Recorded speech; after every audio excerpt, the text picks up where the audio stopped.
Hello, friends. Today we will continue with Part 4 of the novel, The Rules of Jartin. Don't forget to subscribe and activate the bell to receive all new updates. Let's go.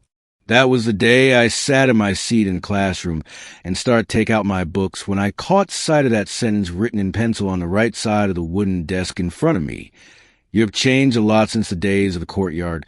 Girl, I looked around at the students paying attention to the teacher around me, and encircled the written sentence with my arm, and reread it a second and then a third time. Then I paid attention to the teacher when his voice rose as he was reading.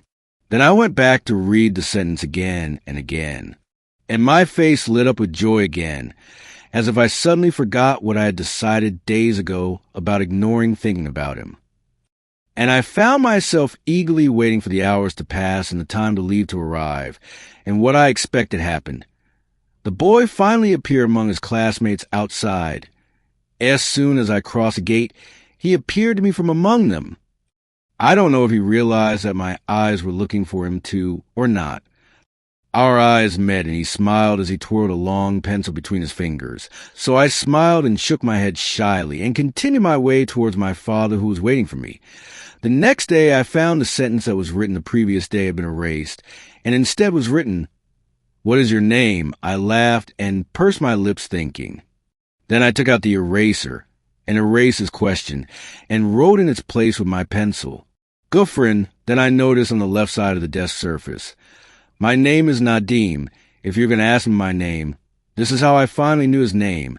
So I smiled, used the eraser to erase what he wrote, and wrote in its place, "Where have you been?" Then I noticed my teacher, who asked me to stand up and read everyone from my book. So I stood up and started reading in a stutter, which was unusual for me, until I finished and sat down. I erased what I had written in confusion, without anyone noticing me. But I came back and wrote again at the end of the day, 1 minute before dismissal time. Nadim was waiting for me outside the school like the previous day. I saw him looking toward me in anticipation. His facial expressions were asking me if I had seen his question about my name or not. So I continued on my way without looking at him again, perhaps so he could taste a little of what I had tasted from waiting before that, and I got in the car with my father, overwhelmed with great happiness and a fleeting pleasure of victory after my temporary disregard for him. But at home, my mind became preoccupied with him and our written conversation on the wooden desk. The words of all my books became similar. I used my mother as an excuse to postpone memorizing my lessons that day. She was surprised by me, but she agreed with me in the end. All my thoughts were about his answer to my question. I wanted to know the secret of his full month's absence, and that night I made sure to sleep early so that the hours of the night would pass quickly. I woke up the next morning and prepared myself to go. My father was still asleep, so I went into his room and shook him in annoyance. "Father, did you forget about my going to school?" He looked at me in surprise with one eye half closed and said, "Did you forget that today is your school's weekly holiday?" I froze in embarrassment in my place. I had indeed forgotten that today was the weekend, and I said to myself in distress, "I have to wait again. I am destined to wait."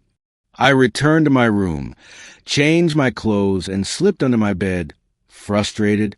The next day his answer was written in pencil in front of me. He wrote to me. I looked at the left side of the desk surface and found that he had written, "This classroom you are sitting in is a classroom for the failing students in our school, the boys' school. My failure was the only way to move to it and sit in the same seat as you after a simple negotiation with the seat's owner. Don't forget to use the eraser, Gufrin." I laughed and said to myself in a whisper, "He failed because of me?" Then I looked at a girl next to me and gestured to her that I was reading from my book. Today I truly started to love that place and that classroom. Then I started erasing his words when the students and the teacher were not paying attention. However, the word Gufrin's trace was not erased. He had carved my name with a sharp tool into the wood. At that moment, I wished I could stand in the middle of the classroom and tell my classmates publicly with all boldness, "Ladies, My love story has just begun. Then I put my forehead on my palm and held my pencil, and thought a little about what I should write, then wrote on the right side of the desk surface. I won't ask you where you're the past years, but promise me not to disappear again. And I left my sentence and left the classroom at the end of our classes. My heart was beating rapidly, and my feelings conflicted strongly inside me. I didn't know if what I did was right or not. I walked and my mind wouldn't stop thinking, asking him for a promise like this without knowing anything about him. All I knew about him. How? I had to fail. And there was no solution for failure except a full month's absence. And if you ask me about my desire to fail, look at the other sideites, just his name. Why did I rush to write that sentence to tell him about my departure only days after our written conversation? And before crossing the iron gate, I found myself turning around and decided to retrace my steps to erase what I wrote before the students entered. And I hurried to my empty classroom. As soon as I entered it and closed the door behind me, my heart almost stopped when I found my teacher sitting in my place. My heart almost stopped beating after I saw my teacher, Mrs. Byen, sitting in my place. Her face changed as well after she saw me return to classroom again, as if it was a surprise she had never expected at all.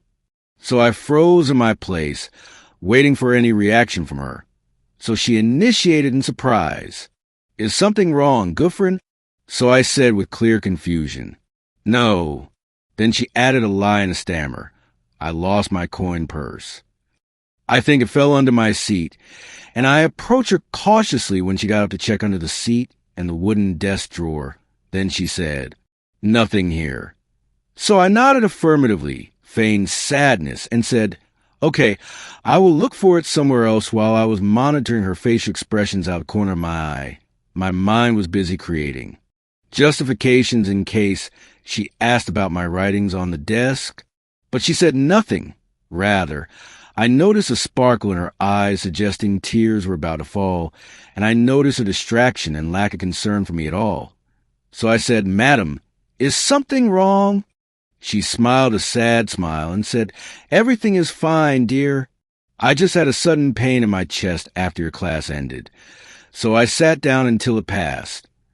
Then she got up and stroked my hair and said with a smile, "When you pass the age of 40, only one feeling will cross your mind, that there's only a very little time left in life, and you've done nothing in your life but the least." So I took a breath, and my heart was reassured after I was certain that she had not noticed my writings, and I asked her, "How old are you now, madam?" She said, "Someone turned 40 a few days ago." I said, "Well, you have 10 years to do everything," and I added enthusiastically, "I will do everything before my departure date comes." So she said, "I wish you that. Things never go as we plan them. But anyway, let's go." The students have started entering the school, so I looked stealthily at my desk. I wish she had left me for one moment to erase what I had written, but she held my hand and said, "Come on. Don't worry about your lost money. I'll ask your colleagues about it tomorrow." Then we went out together and walked on our way out of the school. Nadim had met us in the hallway before we crossed the gate, and as I met mine, so my eye quickly fled, and I continued on my way with Mrs. Byen, then said goodbye to her and wished her recovery before going to my father, who was standing waiting for me. In the house, my mind remained preoccupied with what I had written to Nadim, and my mind wandered with many imaginations about his awaited response. But I returned and told myself that fate was the one who wanted that. I could have erased my words when I returned to classroom, but fate placed Mrs. Byen in my seat for our story to proceed on its way without stopping.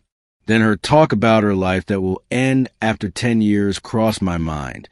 I hadn't thought much about that matter before. She is roughly my father's and mother's age. My father exceeded 42 years ago, and my mother is 1 year younger than him. This means that in less than 9 years, I will be alone. It was the first time I realized that the first rule of our country is very cruel. I remember that shiver that ran through my body just by imagining being alone in this world. At that time, I curled up under my bed, without my head stopping the whispers and desolate imaginations, and sleep remained absent from my eyes until late at night. At tea at the beginning of the next day, Mrs. Bryan asked me before I entered the classroom if I had found my lost money, so I shook my head positively with a fake smile and said yes, and I headed to my wooden desk distractedly. The effect of my thinking the previous night was still confusing my mind. I remember that it was the first time I felt so distressed. Then I sat on my seat. I looked at the surface of the desk in front of me. I found my question erased, and in its place was written, "I promise I will tell you before my next absence." That was not the promise I was waiting for. This means he might be absent again. What difference would it make then if he told me about his absence beforehand or not? The result is the same. So his answer increased my feeling of distress, and I found myself erasing what he wrote in anger without writing anything back to him. Then I took out my books and paid attention to my teacher until our day ended and I returned home, and there I asked my mother, "Will you and my father leave and abandon me alone?" So my mother said in surprise, "Who said that?" I said, "My father will turn 50 in 8 years, and you will follow a year after him." Then my mother realized what I meant and said, "Don't you worry about this matter. It's the rules, Guffrin," I said in a voice choked with tears. Speaker 1, "But I will remain alone." Speaker 2, she said, frowny face. Speaker 2, "Your father and I will make sure to have enough children before our departure date." Speaker 1, I said, frowny face. Speaker 1, "But I want you to." Speaker 2, she said, frowny face. Speaker 2, "You will grow up, and with time you will realize that there are things we can never change. Our souls are Jartinian, and as long as they remain Jartinian, they must suffice with only 50 years. Many honorable newborns have the right to obtain their souls." Speaker 2, and she continued, frowny face. Speaker 2, "And 50 years is not a short time." Speaker 2, then she kissed my hair and said, frowny face. Speaker 2, "I will not die before I am reassured that someone will stay by your side your whole life." Speaker 1, so I asked her, frowny face. Speaker 1, "How will you die?" It was the first time I asked that question or even thought of it. So my mother fell silent, then said, "If illness doesn't defeat us before we reach 50, we must head east of Wadi Horan. There, the clerics will find a painless way to harvest our souls." I said, "And what if you can go there?" She smiled and said, "Then your father and I will become guests on Juda's execution platform. Instead of our souls going to the honorable Jartin, they would be harvested by the children of the Nazali. The laws of Jartin are clear, my daughter, especially regarding our souls. Our rules were created for the survival of our country and our lineage." I said, wiping away a tear that escaped onto my cheek. "And what if we left Jartin and crossed into the rest of the world?" She said calmly, "Then the soul would be cut off from our family's lineage forever. Shame will befall the entire family. The soul would be hostile to our fetuses. If, for example, your father or I left and violated the first rule, none of, we carry our blood, never having children, until our lineage vanishes. We will die, we will die. But our death here, according to our laws, guarantees our children's survival after us. As for our escape, it is nothing but a kind of selfishness. We will save our souls for several years, but our children will remain alone until they also die." And she continued, "The best thing about it is that we will die in the prime of our lives before our bodies age." And she asked me, "Have you ever seen an old human on the execution platform before?" I shook my head in denial. So she said, "You will see with time. Humans are not subject to the first rule. The rules see that subjecting them to this rule is a comfort for their sinful souls and a contamination of the Wadi Horan. They can proceed in their miserable lives as long as their feet do not step into the city after crossing 50. Otherwise, the execution platform would be their fate. So they remain homeless in the deserts and valleys until their bodies perish. We are a country of youth. Look at the positive side of this matter. Our country is a strong, advanced country. No other country can approach us, and the minds of our young rulers are constantly renewed. If any stranger comes to our country, sit with him and ask him about the condition of other countries under the rule of the elderly at their head. She smiled as she continued. I sat in this very same session with my mother when I was her age, and over time, I truly realized she was right. My mother and father went to Wadi Horn for my survival, your survival, and the survival of your lineage. And so I will do, and so will your father. We love you and we love our country. And if we have a goal in this life, it is for our lineage to remain on the land of our neighbors as an honorable lineage whose goal is to keep our countries the best countries in this world. You'll find a beloved who will stay with you forever. You will live with him until your year's end, and you will plant the love of our country's foundations in your children, so they plant them in their children. She hugged me to her chest and said, I hope to reach that day when I attend your wedding. She kissed my head again and continued, do not rush your choice of your partner. Only, no matter how old you get, it will ultimately be a limited number of years. Choose someone who makes one year of them worth 100 years. So I laughed and kissed her cheek and returned to my room, and my mind calmed down until sleep overtook me after it had left me the previous night. The next day, the excitement I felt was completely different. My mother's words about my good choice of partner were still ringing in my ears, and I sat on my seat in classroom to find Nadim had written me a message. I am used to not promising something I am not sure I can achieve. Well, my not promising you not to be absent again may have saddened you.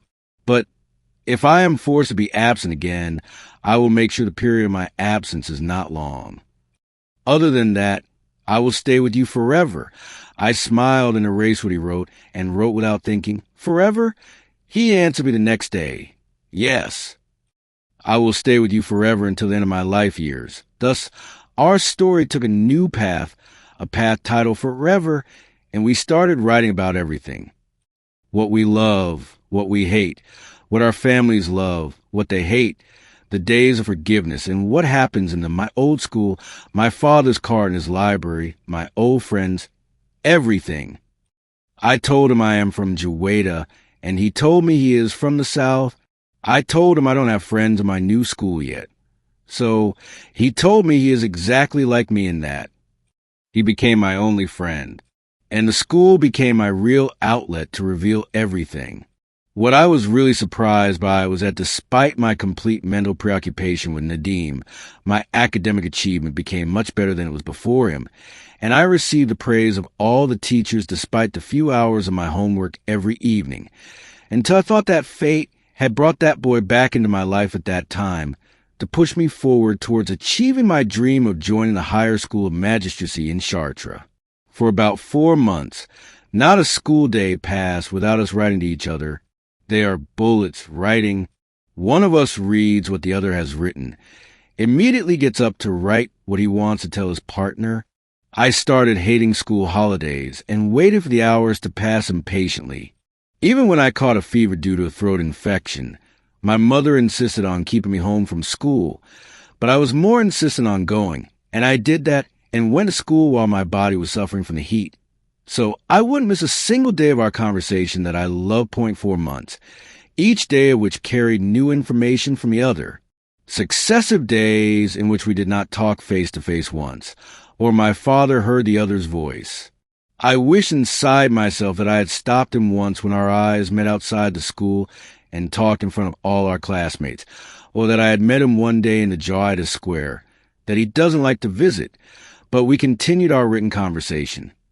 And because every path has its obstacles, that day came at the end of the 4th month when the teacher entered and informed us that the seasonal holiday would begin a week from that day for a full month. Joy spread across the faces of all the students in the class, except for my face, which frowned. And while my classmates' heads were swaying from joy around me after the teacher finished his talk, the desired bullets were writing on the surface of the greeting without introductions. We have to meet in Jaratin Square on the next day of the Great Forgiveness. He followed it with one word only on the right side, joy, and I hope the Middle Eastern entrance. I was the most knowledgeable of the people in my two houses about the entrances and exits of Jaratin Square, and I knew that that entrance was always the most crowded among the 8 entrances to the square, and that my father and mother were accustomed to going there via the southern entrance, and I did not want them to see me that time. It was the Day of Atonement, only 7 days after that day. I spent 4 of them in great confusion about the clothes I would wear on that day.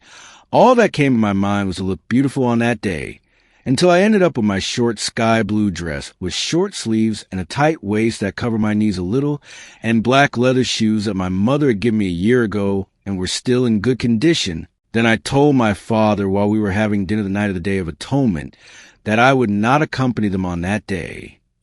And I told him about an agreement I made between me and my schoolmates to meet in the Jaratin Square away from our families.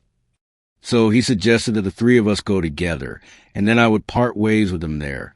But I made an excuse that I would meet my friends a little later than the start of the square ceremonies, and I asked him to go with my mother, and that I would manage my going on my own. So he thought a little and then welcomed my conversation, and asked to make sure of my safety among the crowds of the square. So I promised him that, however, relief did not find a place on my mother's face. Qawad Square was located 1.5 miles from our old house, and it was the first time in my 14 years that I went there alone without my father. In the morning, I made sure my father and mother had left. I waited a little before leaving my house to go there.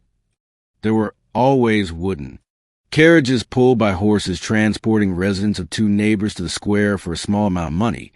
So I joined one of them for fear of spoiling my clothes and shoes if I cut the road on foot, and I asked the carriage driver. See you, my friends, in the next episode.